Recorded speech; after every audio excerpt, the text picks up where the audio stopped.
எப்படிரா? எப்படி இவ்வளவு விஷயம் நடந்திருக்கு? அதெல்லாம் நீ எப்படி தாங்கிக்கிட்ட? சரி, அன்னைக்கு உன் பர்த்டேக்கு வந்தன்ல, அப்ப என்கிட்ட ஒரு வார்த்தை அதை பத்தி சொல்லிருக்கலாமே. நீயா ஏன் சொல்லல? சொல்லணும்னு நினைச்சேன்னு, ஆனா முடியல. உங்களெல்லாம் கஷ்டப்படுத்த வேண்டான்னு நினைச்சேன். இனியா, நீ இப்படி பேசுறதாண்டா எனக்கு கஷ்டமா இருக்கு. இப்ப நான் நல்லா தானே இருக்கேன்.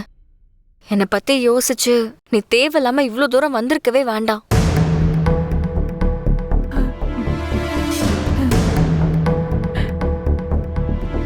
சரி, அவன் இன்னும் ஜெயில தான் இருக்கானா?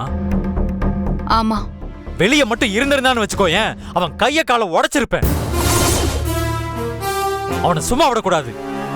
அவன் மேல நாமளும் டொமஸ்டிக் வயலன்ஸ் கேஸ போடுவோம். அவனை வெளியவே வர முடியாத மாதிரி பண்ணுவோம்.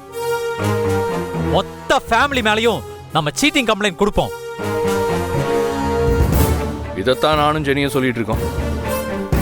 எழில், நானும் பாக்யாவும் அதை பத்தி தாண்டா யோசிச்சோம். ஆனா அதெல்லாம் ரொம்ப குழப்பமாயிடும். அதான் வேண்டான்னு விட்டுட்டோம். எனக்கு புரியல, ஏன் வேணான்னு முடிவு பண்ணீங்க?